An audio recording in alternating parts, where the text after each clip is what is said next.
Pushkin.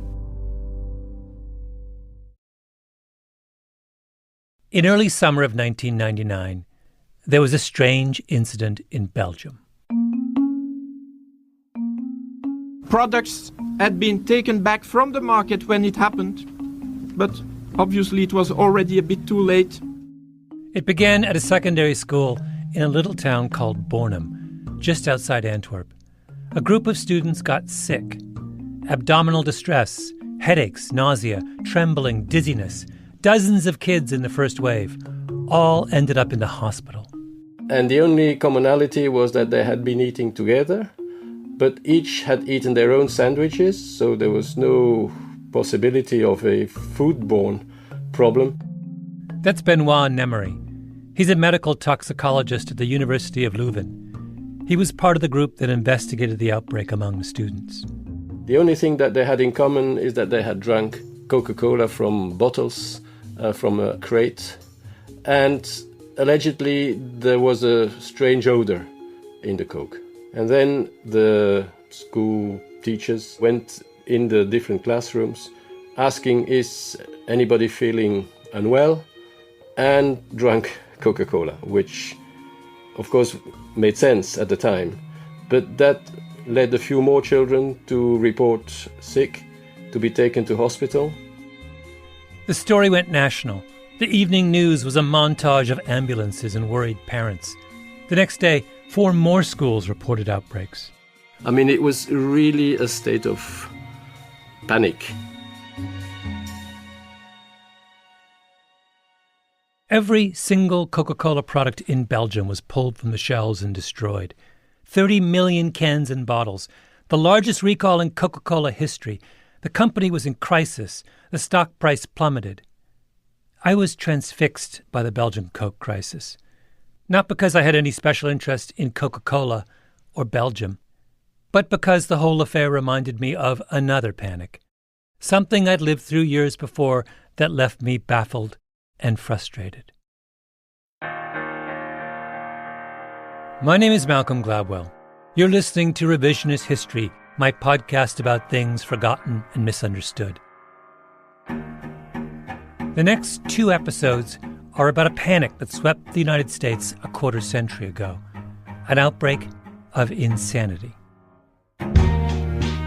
I was in the middle of it, covered it as a young reporter for the Washington Post, but it took the Belgian Coke crisis a few years later for me to understand why it happened.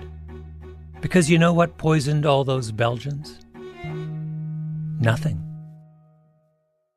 The best explanation Coca-Cola could come up with was that some of the carbon dioxide at their local bottling plant had been contaminated with sulfur compounds. Enough to cause a slight odor, but trace amounts, orders of magnitude below what is necessary to cause illness. No major toxins detected, nothing that would suggest true poisoning. And so epidemiologically it made no sense that there was poisoning by a single same agent. After looking into it, Nemery and his colleagues concluded that the crisis was an example of what's known as a mass sociogenic illness, what used to be called mass hysteria. People had real symptoms.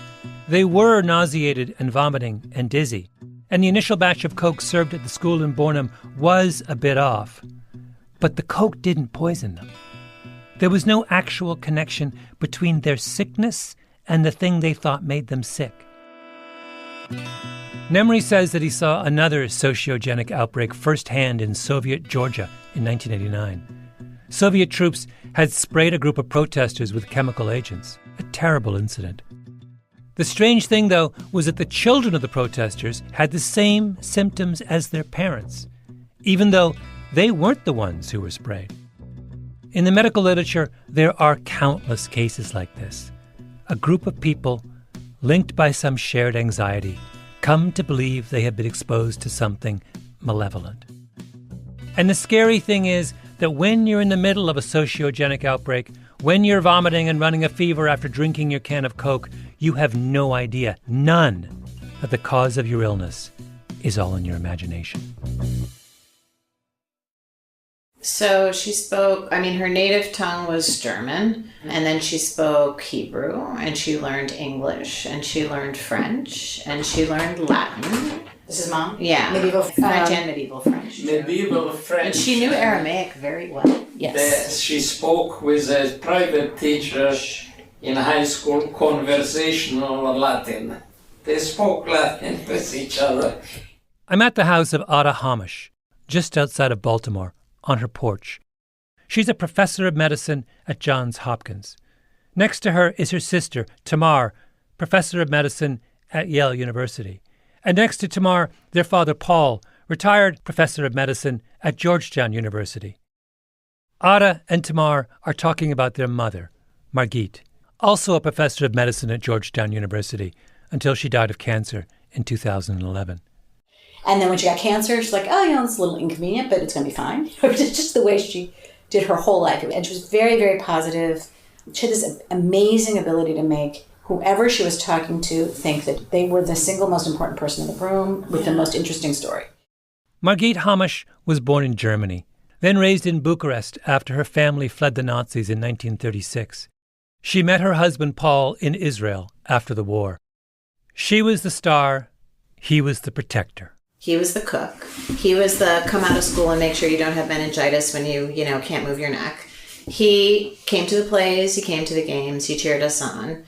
He took a backseat to her. He always did. For 60 years, they were a team. They would have breakfast in bed together. They would drive to work together. They would work in the same office. They would drive home together. They would make dinner together. They would go and do whatever they were doing for the evening together, and they would go in the same bed. And my mother would say, I just don't see enough of your father.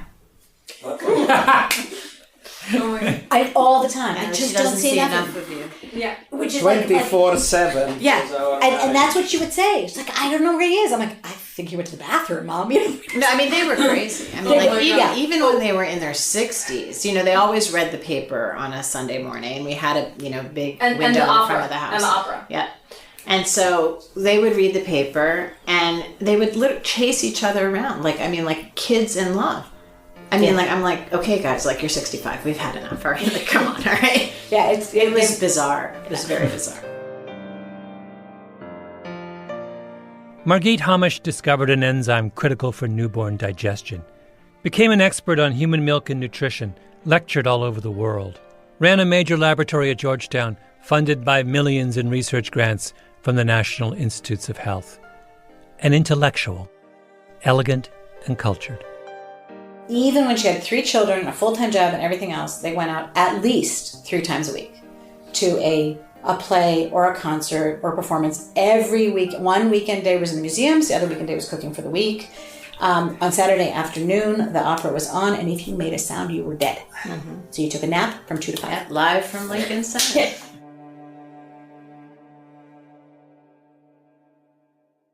In the late 1980s, Margit Hamosh had a small problem in her lab.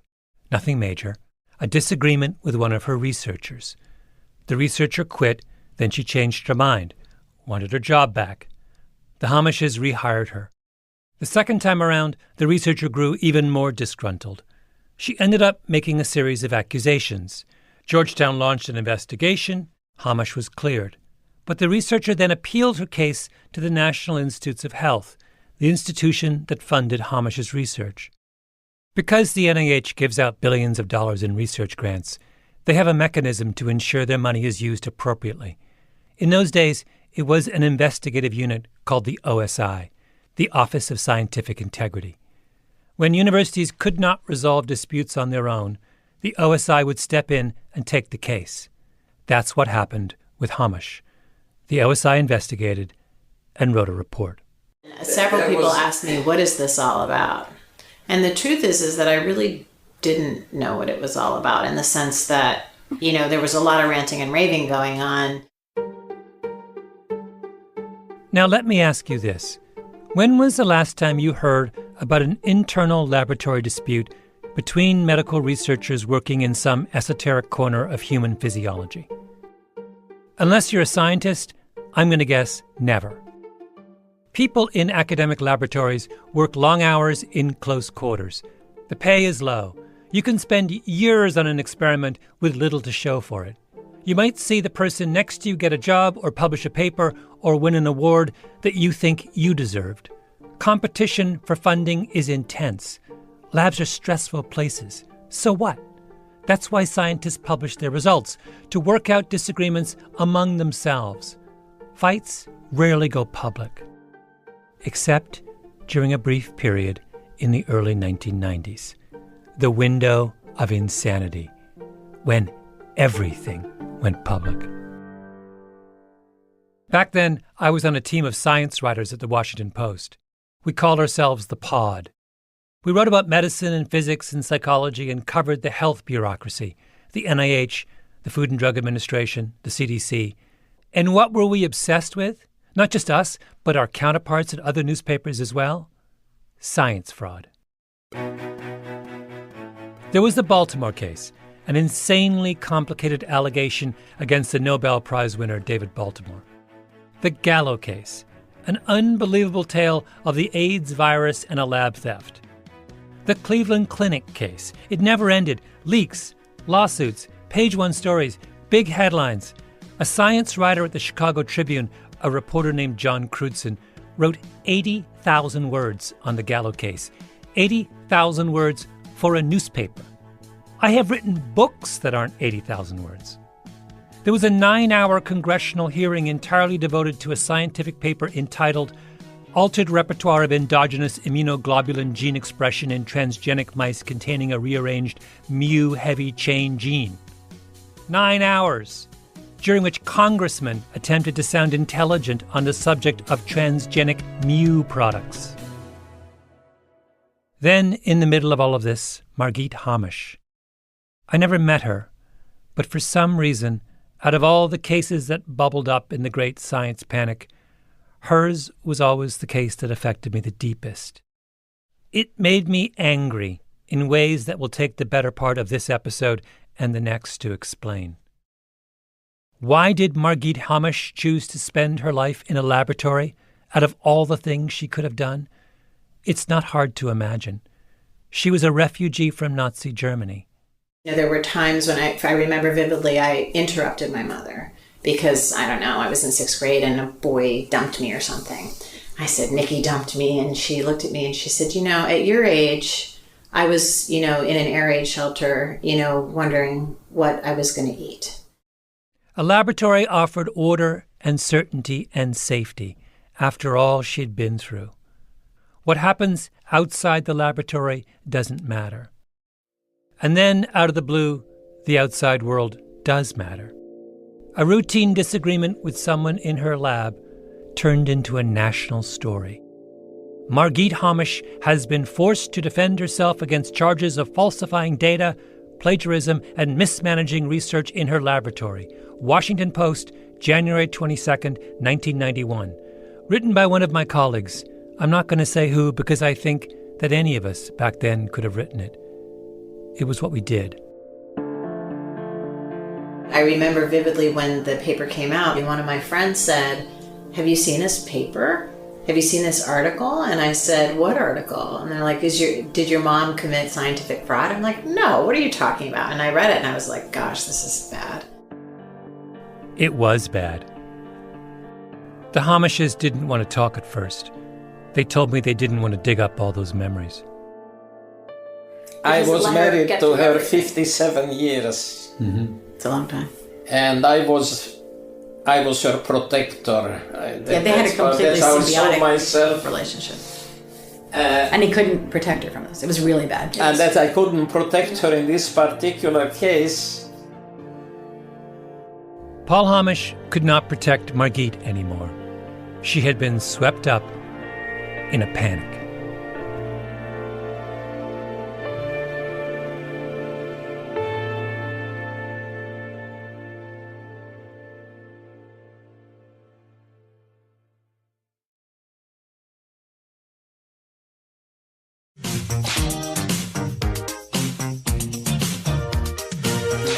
Would you knowingly allow yourself to be treated by a doctor with AIDS?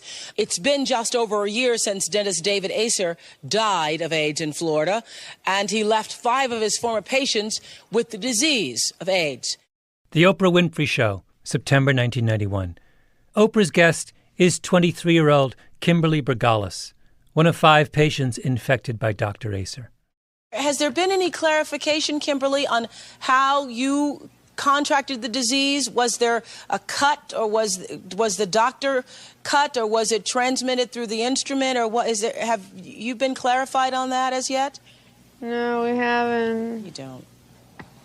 And I suppose at this point it doesn't really matter that much. Doesn't matter. Mm-hmm. The AIDS epidemic was then at its height. There was no effective treatment. The epidemic had started with the gay community and IV drug users and people who had received contaminated blood transfusions. But Kimberly Bergalis wasn't gay, or a drug user, or someone who had gone through a major medical procedure. She was just a college student in Florida, a virgin from a religious family who had done nothing more than go see the dentist. If you were to chart public fear of HIV over time, that summer of 1991, during Kimberly Bergalis's slow and very public death, was the peak. Bergalis's parents took her on a train from their home in Florida to Washington, D.C. to testify before Congress. They wanted mandatory HIV testing for all healthcare providers. An army of reporters from around the country climbed on board to document her journey. I was one of them. Kimberly Bergalis's Ride of Rage, September 26, 1991. Washington Post. She was down to 70 pounds by that point. When she spoke to reporters, her father would carry her in his arms. There was a 60 Minutes episode about her, a long-running controversy over whether her dentist deliberately infected her. Interviews, headlines, and then Oprah, twice.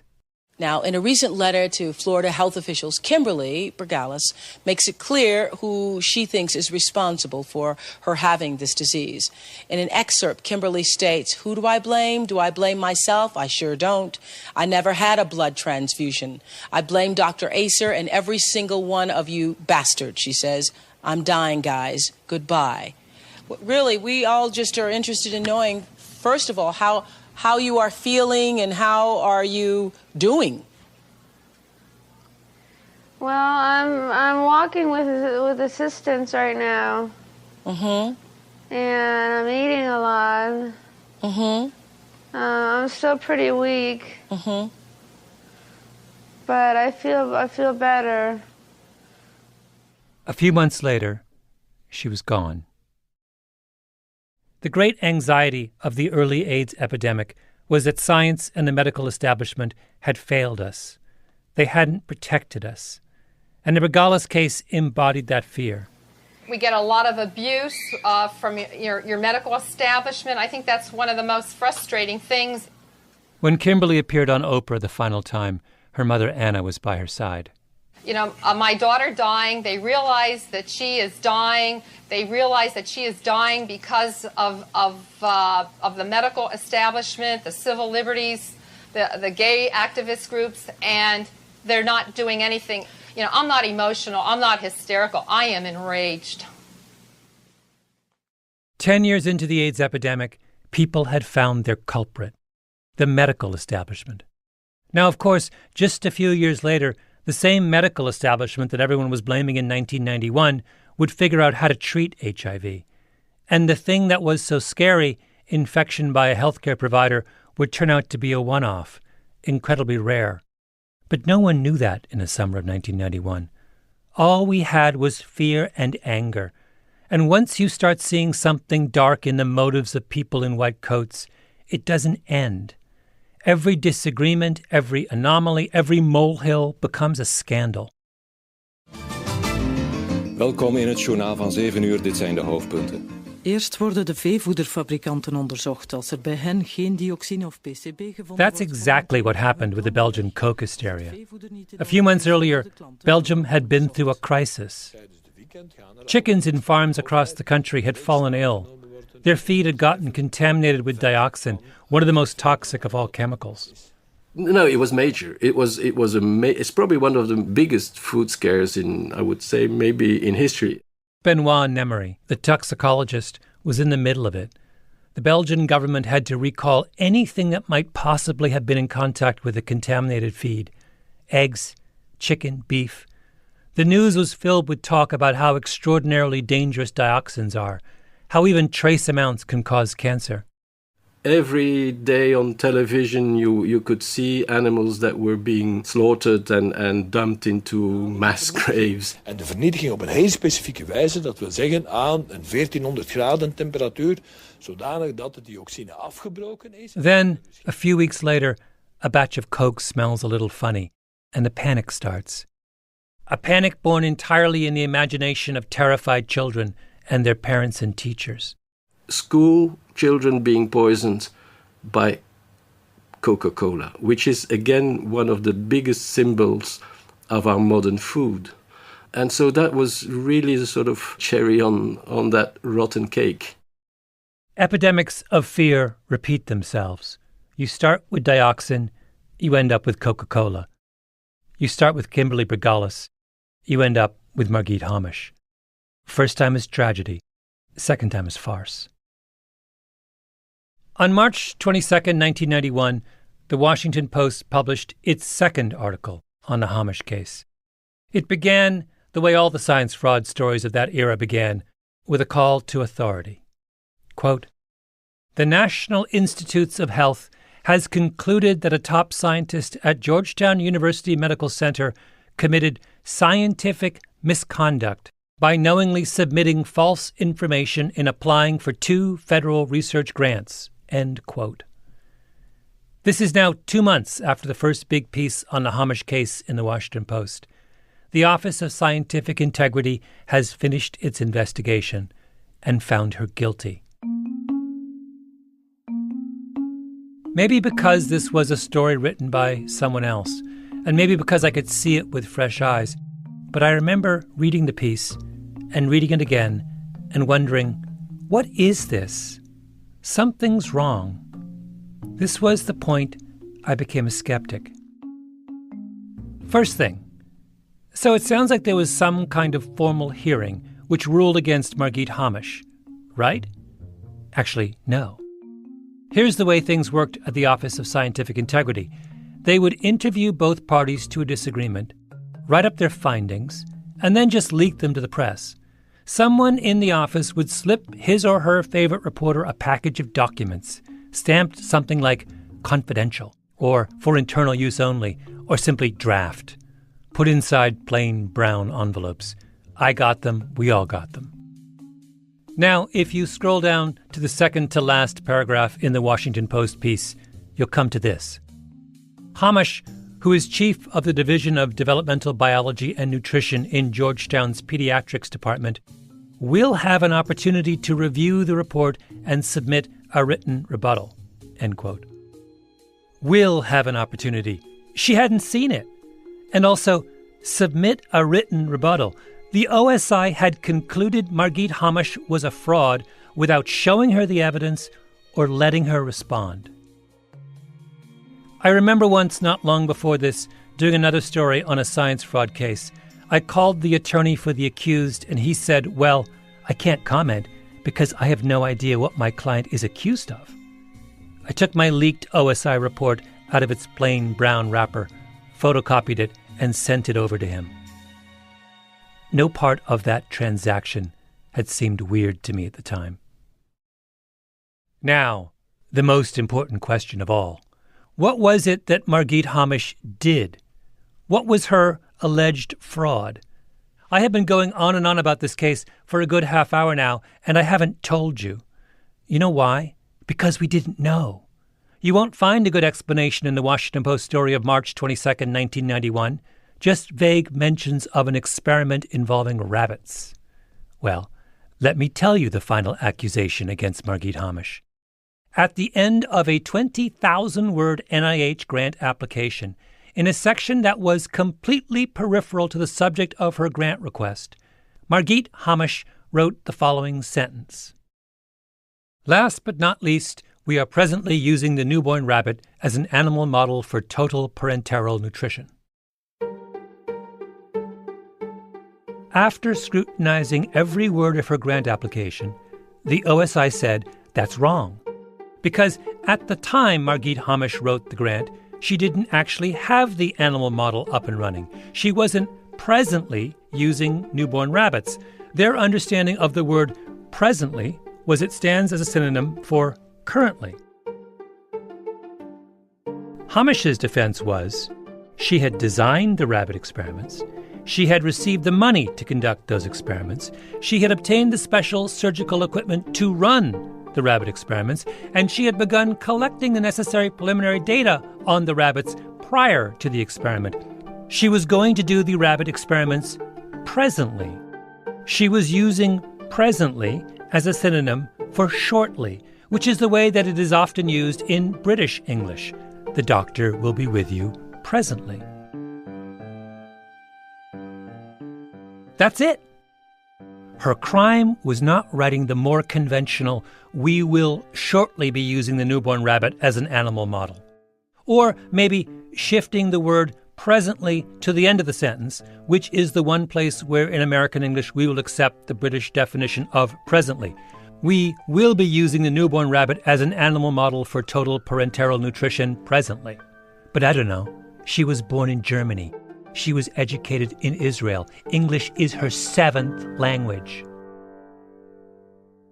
Okay, now you might say, this is ridiculous.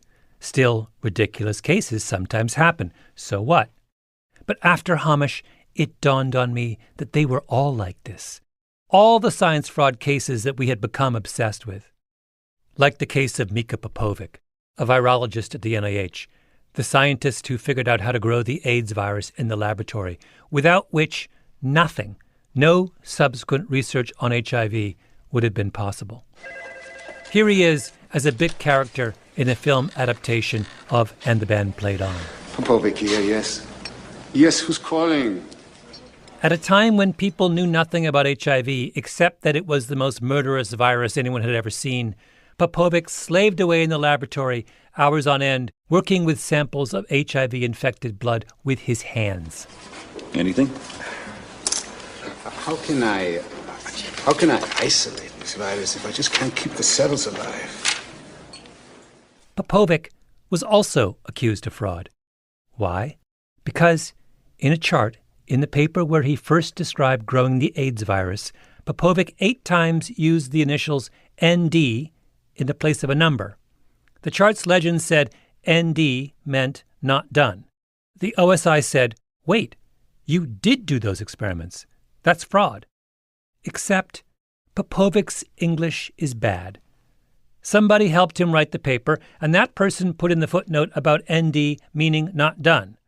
What Popovic actually meant by ND was not determinable, meaning the results were inconclusive. So why did Popovic miss the error in the not done footnote? Maybe because the article in question was published in 1984, when AIDS was in its first terrifying stages. And maybe he was in just a little bit of a hurry to publish the most important advance to that point against the epidemic. The battle over ND went on for years. The OSI conducted more than 7,000 hours of interviews and deliberations. Popovic sued, lost, ran through his savings, got chased out of NIH over a dispute over the correct interpretation of 2 initials, ND, presently. It was like the Spanish Inquisition staffed by a mob of angry copy editors. In the face of a panic, it is the job of those who know better to stand and say, like Benoit Nemri did, wait, it isn't the Coke. The Coke is harmless. This is misplaced anxiety. It is the job of those who know better to deliver the difficult truth. But those of us who were science writers in that era didn't do that. We lapped up the leaks from the OSI. We wrote our sensational stories. And we tore apart the lives of innocent people. No one remembers Margit Hamosh today. She's a footnote, one scientist long gone, who worked away quietly in a lab on a problem that most of us have never heard of. First of all, the amount of material that this case generated was no less than 300 pounds of paper, okay? I mean, I would say in their house, right in their house. So, and you didn't see the part that was downstairs. No, that but you told me it was an entire file cabinet. Entire file cabinet, and then up in the cellar there were boxes and boxes full of binders. Margit Hamosh shouldn't be a footnote. Her case should be a warning. This is what happens when we let our fears consume us. But I opened a binder, and I mean, her annotations were. She annotated every binder had her handwriting in it. This isn't true. I didn't say that. I think this is misinterpreted. Tiny mom handwriting everywhere. Yellow pages, legal pages stuck in. I disagree with this. This isn't right. Every binder. She annotated every binder. Mom annotated every binder of everything with this case. So think about what she could have been doing with that time. Then one day, it stopped. How that happened is the subject of the next episode. How all the cases that obsessed us just went away, and the fever passed. It aged her, I think, a lot. I mean, when I think of my mother and how she aged, she was a woman who, in her late 40s, early 50s, was still very beautiful. But by the time she hit 60, she looked every bit of 60. And that decade was probably hard for her. She was always cheerful with me. And I didn't know that she's suffering. And to what extent she's suffering for this whole thing. Well, I don't think I talked to Mom a lot about it. And what she said was, I pretend it's not happening unless I have to speak with a lawyer. And then I get a migraine. And then the next day I'm fine. One last question, and because I don't want to keep you guys forever. Did anyone from NIH ever apologize? No, but who? Yeah, no, I don't think anyone ever apologized. The insanity passes. Then everyone pretends it never happened. Except for those who don't have the luxury of pretending. I was angry about it then. I'm angry about it still.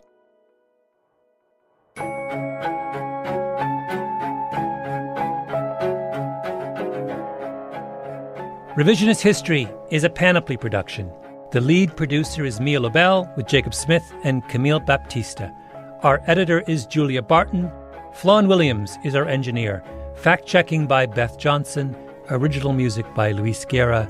Special thanks to Andy Bowers and Jacob Weisberg. I'm Malcolm Gladwell.